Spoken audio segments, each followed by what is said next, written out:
ពេលនោះណាក៏បានពុកពីខ្លួនជាច្រើនអ្នកម្ដងទៀតចង់មកទៅសង្គមសាស្ត្រតែតាមពេលជួបយូរវាអាចជាម្ដងហើយជួបមកតែការពុកពីខ្លួនសាសនាតែជាខ្លួនម្ដងក៏មកតែអ្នកបានតែទៅពីតែឡៃនេះមកដល់ចាំគ្រូថ្មីហើយដោយសារតែគ្រូថ្មីរបស់ពួកគេគឺមានការលើកទឹកចិត្តពីអ្នកនេះក៏មានការដាក់ពីគេអស់តែណាពេលគ្រូអាចបានមកក៏លោកណាគេបានចាក់ពីក្នុងមកពីនេះមានគោលការណ៍ខាត់ស៊ីហើយបានមកចូលស្គាល់ពីនេះសិនព្រោះខាត់ស៊ីចង់ដឹងថាតើពួកគេជួយចិត្តអី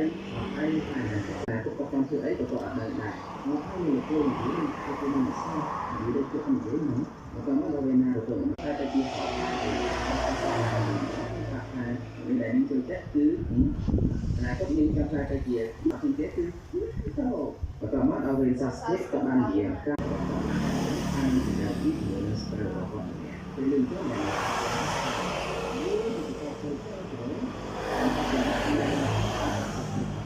ថាទៅស៊ីដល់ប្រទេសអាមេរិកនេះ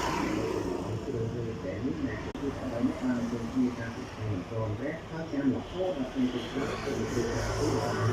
បានយកលេខថាទៅមានក្នុងរកកាត់លើគាត់ហើយដោយសារតែខ្លាចសូក៏បានដាក់លើវាជាមិនយូរហ្នឹងបន្តមកលោកគ្រូថាតាស៊ីបាននិយាយពីលក្ខណៈប្រឡងការងារដែលគាត់បានទៅទីដើម្បីធ្វើស្រាប់ទៅគឺមានទេគឺគាត់មិនបានទីប្រកដល់បញ្ហាទេហើយគាត់នឹងញ៉ាំបានញ៉ាំពួកគេថាដែលលោកគ្រូថាតាស៊ីបានគាត់ឲ្យពួកគេញ៉ាំហាពេលព្រឹកគឺដើម្បីធ្វើបាបពួកគេតែប៉ុណ្ណោះបន្តមកការប្រឡងបានចាប់ផ្ដើមដែលពេលនោះសាប្រាហើយនិងសាស្ត្របានទទួលអស់ហើយនៅឡើយតែណាទៅអត់ទៅណាទេគឺចង់វាយដូចជាមួយនឹងលោកគ្រូខាតាស៊ីដល់ពេលនោះលោកគ្រូខាតាស៊ីនិយាយថាណាទៅសម្រាប់ជាងសិស្សដៃលោកខាតាស៊ីអាចមកបង្ហាញដំណើរវិញពេលឃើញលោកគ្រូខាតាស៊ីលោកដៃជួបក្នុង